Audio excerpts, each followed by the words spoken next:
Oke, selanjutnya kita akan membahas soal-soal terkait dengan jaring-jaring kubus yang biasa diujikan di soal figural atau tes TIU. Nah, pertama di soal ini sudah tertera sebuah jaring-jaring kubus sebagaimana yang saya tunjukkan seperti ini di soal nomor satu ini. Dan kemudian sudah diterterakan jawabannya A, B, C, hingga D. Nah, lantas kalau menurut teman-teman, yang manakah yang akan menjadi jawabannya? Oke, mari kita jawab. Nah, dalam menjawab soal ini, kita pastikan dulu jaring-jaring kubus ini harus terlipat untuk membentuk sebuah kubus seperti itu ya. Dan kemudian tugas kita adalah melipat jaring-jaring ini hingga menjadi kubus seutuhnya. Mari kita coba. Oke, seperti ini. Nah, pastikan jaring-jaring kubus ini terlipat sempurna ya. Kita tunggu. Kita tunggu pastikan jaring-jaringnya menjadi sebuah kubus. Nah, ketika menjadi sebuah kubus, kita harus melihat apakah jawabannya A, B, C, atau D dengan cara melihat sisi-sisinya. Apabila sudah menjadi sebuah jaring-jaring kubus seutuhnya, nah tugas kita adalah melihat kira-kira yang mana yang akan menjadi jawabannya. Pertama-tama kita coba cek A. Kalau kita lihat A ini, yang menjadi atasnya atau sisi atasnya adalah sisi gelap. Dan kemudian depannya ada sisi bulan sabit. Mari kita coba putar atau rotasikan ke kiri, ke kanan, ke atas, ke bawah, tergantung dengan jawabannya.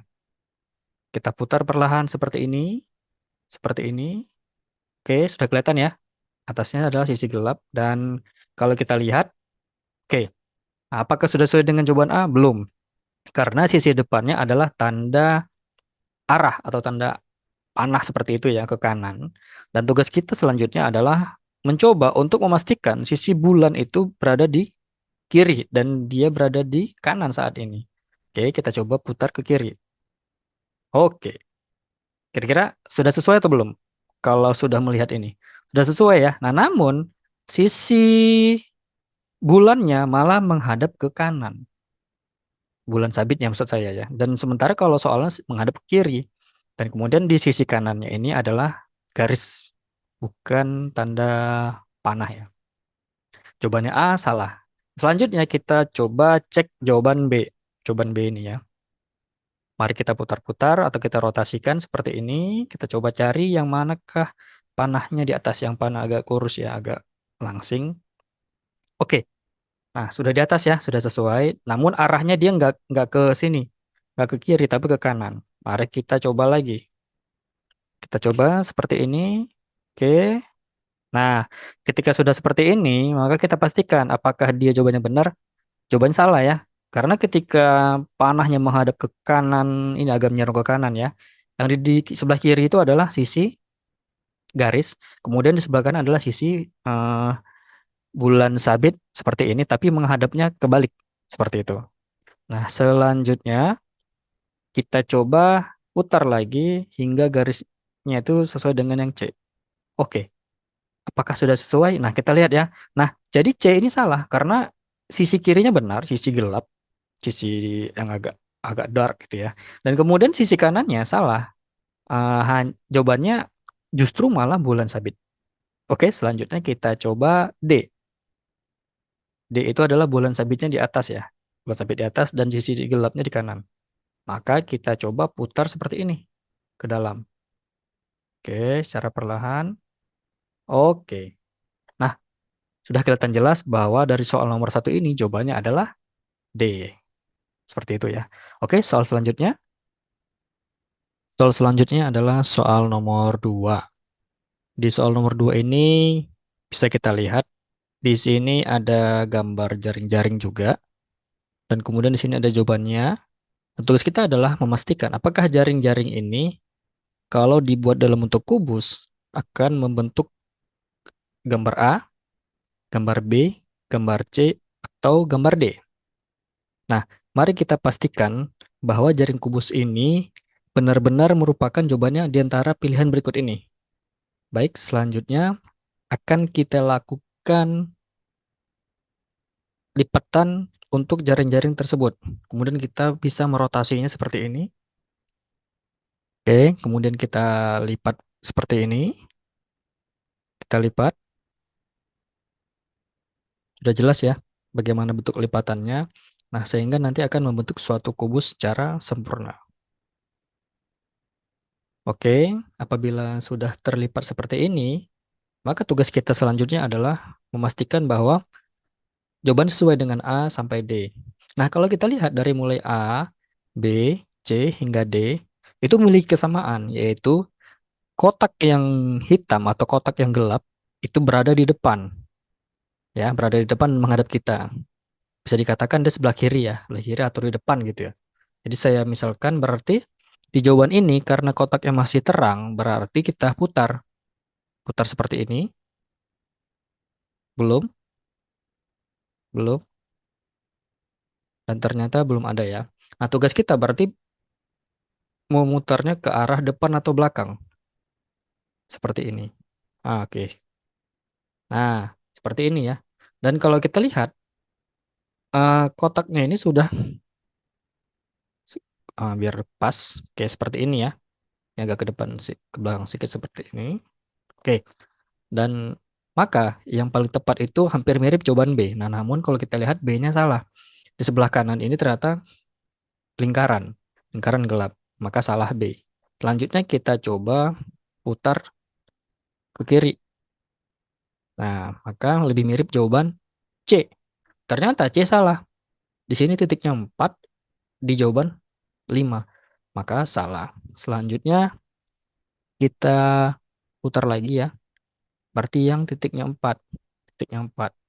Oke. Kalau seperti ini sudah dipastikan jawabannya adalah D. Nah, jawabannya adalah D. Kemudian kita coba lagi pastikan bahwa A itu adalah salah. Tugas kita adalah menaikin dia ke atas agar sama. Nah, sangat jelas ya, kelihatan. Soal nomor 3. Di soal nomor 3 ini tugas kita adalah bagaimana caranya mencari rotasi dari kubus yang sebagaimana diberikan di soal. Mari kita coba langsung ya. Apakah A, B, C, ataupun D? Tugas kita adalah menguji yang A. Nah, yang A itu dia ada sisi garis di atasnya. Sisi garis di atasnya, maka tugas kita adalah memutar sampai ketemu sisi garis. Dan ternyata belum ketemu ya. Dan kemudian kita putar lagi seperti ini. Oke, ada sisi garis. Dan kita coba putar lagi dia ke arah kanan seperti ini. Oke, maka jawabannya A salah. Kemudian kita coba yang B. Yang B itu sisi panahnya. Nah, sisi panahnya itu berada di atas. Oke, seperti ini. Berarti ini. Sisi panahnya berada di atas seperti ini. Oke, nah seperti ini. Dan kemudian kita coba putar seperti ini. Oke, ya. Nah, kalau sisi panah diputar seperti ini, maka jawaban B salah. Kemudian tugas kita adalah mencari yang C. Sisi gelapnya di atas. Maka kita coba putar-putar saja. Teman-teman bisa mempraktekannya menggunakan apapun, dan saya menggunakan animasi.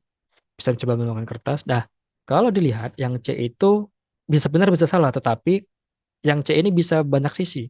Kita cari yang ada bulan sabitnya. Bulan sabit di sini ya. Nah, bulan sabit yang berada di kiri depan. Dan kanannya itu pastikan adalah panah panah biasa. Oke, selanjutnya kita cari yang bulan sabitnya di kiri. Oke. Nah, ternyata kalau bulan sabitnya di kiri, yang di sebelah kanan itu hanya garis. Dan bagaimana dengan kalau seandainya yang di sebelah kanan ini adalah seperti ini, sisi panah biasa.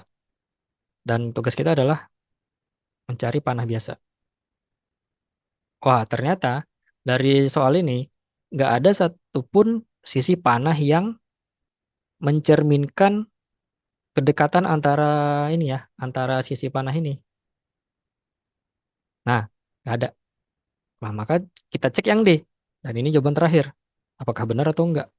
Nah, tugas kita adalah menaikkan ke atas sisi bulan sabit. Kita naikkan ke atas seperti ini. Nah, belum pas ya. Sisi bulan sabitnya menghadapnya ke mana ini? Ke kiri gini. Dan ini cenderung ke sana. Tugas kita adalah merotasikannya ke kiri kanan. Seperti ini. Oke, seperti ini. Oke, biar kelihatan semua sempurna. Oke, oke tepat sekali ya. Maka jawaban ini adalah D. Karena sudah ada bulan sabit di atas, sisi panah tebal di kiri, dan dia di sebelah kanan ada sisi panah biasa. Seperti itu. Soal selanjutnya. Baik, pada soal ini, di soal nomor 4 kita akan menjawab apakah kubus yang tertera pada gambar itu kalau dibuat dalam bentuk jaring-jaring itu tercermin dalam A, B, C, ataupun D. Nah, tugas kita adalah cara cepatnya teman-teman pastikan, lihat aja sisi-sisi yang kelihatan. Sisi yang kelihatan di sini ada tiga, yaitu sisi di sini, sisi kotak gelap, kemudian di sisi atasnya itu ada kotak tapi terang, dalam artian dia kosong di tengahnya, dan 5 titik atau titik 5. Nah, dalam menjawab ini berarti antara kotak ini dengan sisi titik 5 itu harus berdekatan. Kemudian di antara kotak gelap dengan kotak terang itu berarti juga harus berdekatan, dalam artian mereka ini harus berada pada titik yang pas. Bisa ya? Nah, jadi maksud saya gini. Jadi ketika teman-teman sudah kelihatan di sini apakah dia ketemu atau enggak, silakan dipastikan ke jawaban A, B, C, ataupun D. Nah, dari jawaban A, B, C, atau D, dipastikan dulu. Pertama adalah, yang manakah yang merupakan jaring-jaring kubus? A, benar. B, iya. Dan C, tidak. Nah, untuk memastikan apakah ini bukan jaring kubus, saya sudah menjelaskan di video materi itu, di video sebelumnya, part 1. Di situ saya jelaskan bahwa ada 11 jenis jaring-jaring kubus yang teman-teman bisa hafal dan nanti akan gampang untuk menjawab ini. Dan C itu salah. Dan selanjutnya tugas kita adalah mengecek apakah A itu merupakan sebuah jaring-jaring kubus yang tercermin dalam soal nomor 4. Nah, kalau kita lihat yang harusnya berada di tengah, yang membatasi mereka berdua atau menghubungkan mereka berdua adalah titik ini. Sementara kalau dia ini iya menghubung, tetapi kalau dilihat di sini, dia lebih kepada titiknya berada di sini dan saya asumsikan A itu salah. Dan kemudian bagaimana dengan yang B? Nah, yang B juga sama. Nah, hubungannya seperti ini. Dan kemudian bagaimana dengan yang C? C itu sudah salah ya. Dan kemudian bagaimana dengan yang D? Nah, yang D ini bisa dikatakan hampir benar karena ini berhubungan di sini di bawahnya dan ini di sini. Dan dalam artian di sini adalah mereka tuh membentuk semacam L, letter L, baik itu letter L ke atas maupun ke bawah gitu. Nah, jadi cara cepatnya adalah maka jawabannya adalah D. Seperti itu. Untuk memastikan apakah D benar, saya sudah membuatkan ilustrasi di gambar ini ya, di sebelah kanan ini. Mari kita coba. Nah, kira-kira nanti apakah jawaban D itu benar? Nah, maka akan terbuka secara perlahan seperti ini. Dan ternyata jawaban yang tepat adalah D. Nah, jadi di situ bisa kita lihat bahwa dari sisi-sisi ini nanti akan membentuk kurang lebih gambar jaring-jaring yang persis itu adalah D. Gitu ya. Nah, jadi sangat gampang untuk menjawab soal nomor 4 ini. Ciri-cirinya adalah cukup cari sisi yang sama, yang berdekatan, kemudian tinggal dicocokin apakah itu ya atau tidak, kan gitu. Kemudian pastikan juga bahwa mereka nanti akan bentuk jaring-jaring yang sama. Kurang lebih seperti itu. Selanjutnya soal nomor 5. Soal nomor 5. Di dalam soal nomor 5 ini sudah diterterakan sebuah kubus seperti gambar ini. Nah, jadi tugas kita adalah memilih kira-kira jaring-jaring manakah yang mencerminkan kubus yang tertera pada soal ini. Apakah A, apakah B, C, ataupun D. Nah, mari kita coba jawab soal berikut ini. Nah, dalam menjawab ini, coba teman-teman perhatikan. Di sini, di dalam soal ini, ada tiga sisi. Tiga sisi ya. Sisi yang pertama, yang atas. Sisi kedua itu yang kiri. Dan sisi tiga itu yang kanan. Nah, seperti ini. Gitu ya. Jadi ada tiga sisi yang mana teman-teman harus tandain dulu. Nah, sisi atas dengan sisi nomor 3 atau sisi 1 sama 3 itu tuh saling menghadap. Dalam artian dia menghadap ke bawah seperti ini ke bawah dan dia menunjuk. Nah, begini, gitu ya. Jadi kalau kita perhatikan pasti nanti di jawabannya itu ada sisi yang seperti ini. Dalam artian ada panah yang menghadap panah selanjutnya. Dalam arti di sini panah yang kedua adalah panahnya lebih berisi ya, lebih tebal gitu. Dan panah yang lebih tebal itu di nomor 3. Mari kita cek apakah A, B, C, atau D. A. Di sini ada panahnya, ini berarti sisi 1 dan ini sisi 3. Dan mereka tidak berhadapan dalam artian tidak menunjuk. Dalam arti di sini, yang panah yang garis biasa itu tidak menunjuk panah tebal. Maka ini salah. Gampang ya. Kemudian yang B ini salah langsung. Loh, dari mana taunya? Karena yang B ini bukan mencerminkan sebuah kubus. Oh, sorry, sebuah jaring-jaring kubus tepatnya. Nah, jaring-jaring kubus sebenarnya itu sudah saya jelaskan di video sebelumnya. Itu ada 11 jenis dan ini bukan. Bukan salah satunya. Silakan dicek kembali ya teman-temannya di video sebelumnya di materi TIU. Selanjutnya yang C. Nah, yang C ini sisi nomor satu, ya kan? Kemudian di sini sisi nomor tiga. Dan mereka menghadap, gitu ya. Dan mereka menghadap sebuah sisi yang saling berhadapan. Dalam artian di sini dia menghadap panah gitu. Jadi bisa dimungkinkan ini yang C itu benar. Kemudian kita cek yang D. Nah, yang D ini sisi nomor satu dan ini sisi nomor tiga. Apakah ini benar? Kan gitu. Nah, tugas kita adalah memeriksa dan memastikan bahwa sisi-sisi ini benar atau tidak gitu. Nah, maka D ini salah. Karena satu sama 3 itu tidak tidak menunjuk ya. Dia tidak menunjuk secara langsung, namun dia menunjuk sisi ini. Nah, maka salah. Dan selanjutnya, tugas kita adalah memastikan apakah sisi-sisi ini, sisi yang ada di C ini benar-benar mencerminkan soal yang ada di nomor 5. Nah, maka kita coba cek video ini, video animasi ya, yang di kanan ini sudah saya buatkan animasi. Kita coba cek. Tugas kita adalah memutarnya. Memutar dengan cara membuka. Nah, seperti ini ya. Dan kita buka seperti ini. Oke. Selanjutnya kita pastiin bahwa sisi-sisi ini benar-benar menunjukkan bahwa kubus nomor 5 itu adalah C. Oke, selanjutnya kita putar seperti ini dan seperti ini. Oke. Dan ini posisi awal. Apakah sudah mencerminkan C atau belum? Nah, maka tugas kita adalah selanjutnya memutarnya atau merotasinya seperti C. Nah, jadi tugasnya adalah merotasinya itu cukup gampang. Seperti ini. Kita putar ke atas. Apakah sudah mencerminkan? Oh, ternyata belum. Belum benar-benar mencerminkan ya. Kemudian kita cek lagi. Kita putar lagi 90 derajat berlawanan arah jarum jam. Oke, seperti ini. Oke. Jadi kelihatan ya, maka soal nomor 5 ini yang benar adalah C. Nah, mana kita lihat dari sisi yang kelihatan saja ya, sisi bulan, sisi panah yang agak tebal dan sisi panah yang biasa. Maka jawabannya adalah C.